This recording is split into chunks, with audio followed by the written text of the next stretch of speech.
You know, for some reason, I've been really into Luigi's Mansion lately, and despite the fact that a lot of people hate it, including a lot of my best friends, it's one of my favorite games of all time. It's not like top 10, but it's definitely like, I'd say top 30. As I mentioned before on my previous top 10s, I really love the lore in Luigi's Mansion when it comes to the portrait ghosts. I love the story, their design, and it's really refreshing for a Mario game to have such lively characters, though that might be an oxymoron. So it really got me thinking into doing a top 10 list based around my top 10 favorite portrait ghosts from Luigi's Mansion.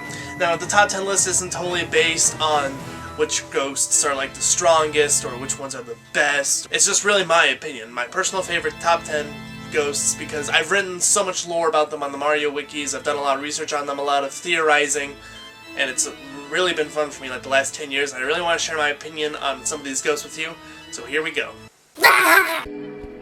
10.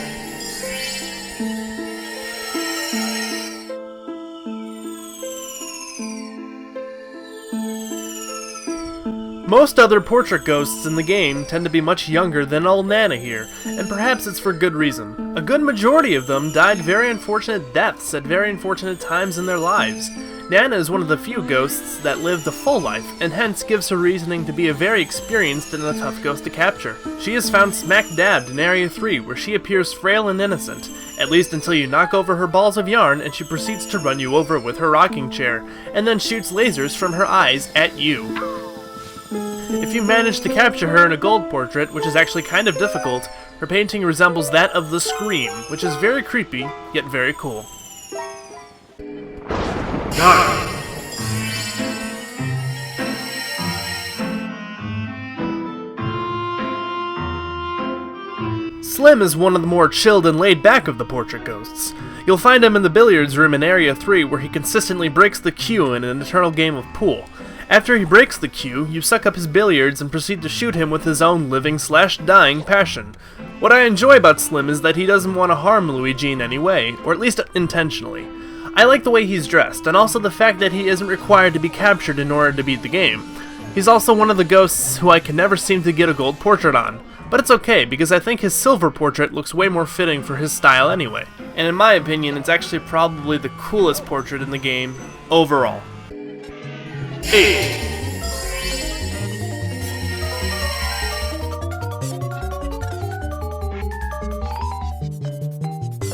Chauncey is the boss of Area 1, which can be very surprising and unexpected for first-timers of this game. When you first enter the nursery in Area 1, you play with a rocking horse, then shoot sponge balls at a young child. This angers him enough to shrink you and put you in his crib to see how much you like your rocking horse played with and sponge balls shot at you. This is certainly a situation where the punishment is tailored to fit the crime. Chauncey is the reason behind most of the nightmares I had when I was a kid, mostly because of his terrifying scream and facial animations.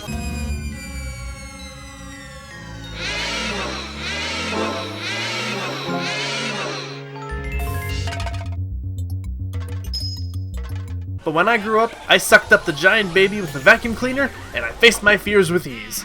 Thank you, video games.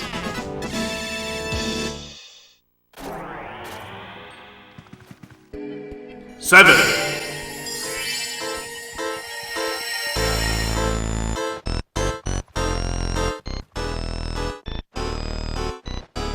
Jarvis is a simple ghost with a simple pleasure. He enjoys admiring and hanging out in his collection of colorful jars in the ceramic studio within the attic of Area 4. Jarvis's challenge is not that difficult, and capturing him, for me anyway, seemed like a cakewalk. What makes this portrait ghost so flat-out interesting is his physique and strange way of presenting himself. At first I thought he was another generic ghost that you fight in the hallways because he isn't humanoid. It makes me wonder just what he was in this past life. Perhaps he was a human, and then his spirit was simply engulfed into his jars to become the shape of his container. Because that is obviously how science works these days, I mean, come on. 6.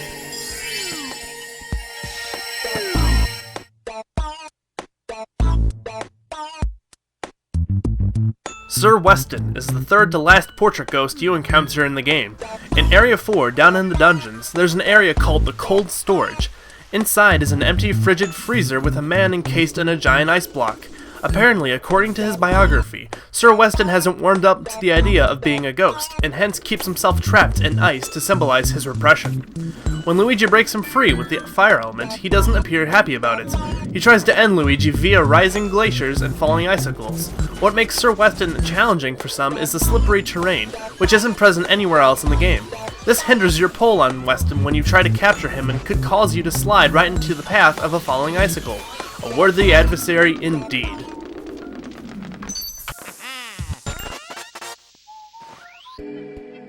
Five. Luigi. Miss Petunia is one of the strangest portrait ghosts appearing in one of the most random areas of the game. You can find her in Area 3 when entering the western-bound bathroom. Upon entry, there is a rather odd silhouette upon the shower curtain. Upon pulling back the shower curtain is Miss Petunia, an ex-model who used to participate in beauty pageants, though she doesn't anymore. Now she has developed pig-like features, including hooves, pink skin, and a snout, presumably from her incredible weight gain. If you recall Nana from earlier, you can read one of her books on her shelf after you capture her. On the shelf is a diary that talks about how she knew of Petunia in a past life and played a prank on her by putting ice in her bathtub. This is a clue as to how to capture Petunia successfully. My favorite part about Miss Petunia is the silhouette you see on the shower curtain when you first enter the room. It is often speculated that this is of Miss Petunia in a past life, perhaps when she participated in beauty pageants. And perhaps it was what really lured Luigi to pull back the curtain in the first place. Luigi, you old dog.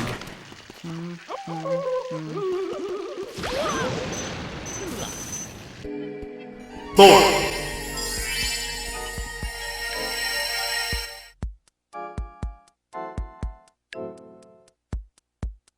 Uncle Grimly, in my opinion, is the scariest ghost in the entire game. This is probably the most ironic statement ever to anyone who has played this game all the way through. Uncle Grimly is one of the easiest portrait ghosts to capture, both pull-wise and attack-wise, and even his story defends this well. He tends to keep away from his family for unexplained reasons, but his family's quite fine with it. His family is presumably the family of ghosts, found in Area 1 because it's the only family present, and Uncle Grimly is coincidentally found in Area 1 as well. Uncle Grimly spends most of his times in rooms with mirrors so he can practice his scaring to himself. After Luigi enters Area 4, a lightning bolt strikes the mansion and causes the power to go out. Professor E. Gadd recommends you find Uncle Grimly before you make your way down to the basement and flip the breaker because he is a ghost that only comes out when the night is at its darkest, in a room with a mirror. As a result, Grimly comes out from his hiding spot in an area you conquer near the very beginning of the game. Why this is scary to me might be kind of ridiculous, but oh well. There are over a dozen rooms in the mansion that have mirrors, so the first time I ran into Grimly in his predetermined spot, I was scared shitless because I didn't know what to expect. Plus, I think he's incredibly creepy looking. Simple as that. 3.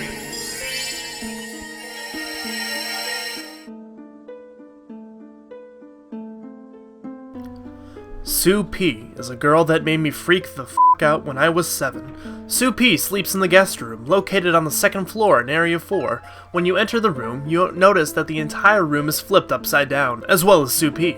She threatens you by causing tremors and warns you to go away, which was enough to make me run away when I was little. Sue's biography suggests her death to be an incredibly tragic one. What was meant to be a short nap seems to have turned into an eternal rest for sweet Sue P. The only thing that Sue P remembers before her death is that she promised her parents that she would not wet the bed again. You simply capture her by spraying water on her bed to alarm her and eventually subdue her. The most notable part about Sue P was her appearance. Her giant pea-green eyes often creeped me out, and they still do.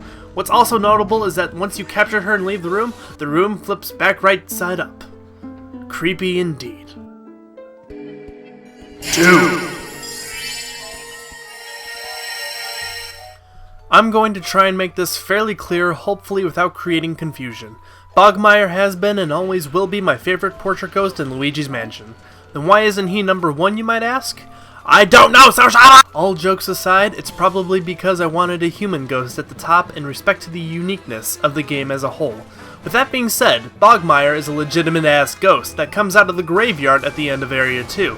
According to his biography, he is a product of the mansion's fear and despair.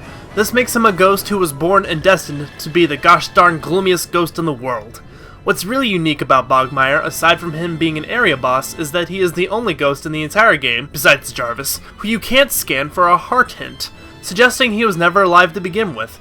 He may not be the hardest boss around the block either, but he is still very interesting the way you use his shadow forms to attack him. I'll always look at Bogmire as a guardian of the mansion, an entity in cahoots with the environment around him to prevent Luigi from moving on any further. That is epic. Number 1.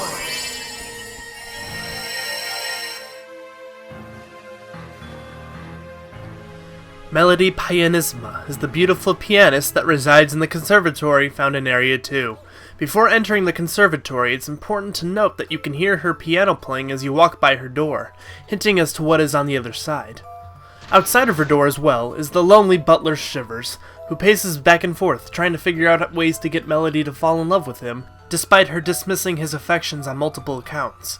Upon entry of the room, there are a series of instruments that Luigi must activate in order to get her to appear. The instruments all together play the classic Mario theme song, and Melody joins in on the end to complete the piece. She then plays another random Mario song that she forces Luigi to guess the name of.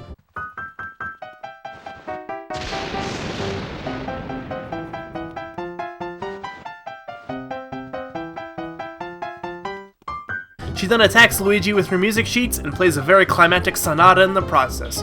What makes Melody even more awesome is her biography, which describes her great love for video games. Perhaps even just that would be good enough to make it to the top of this list.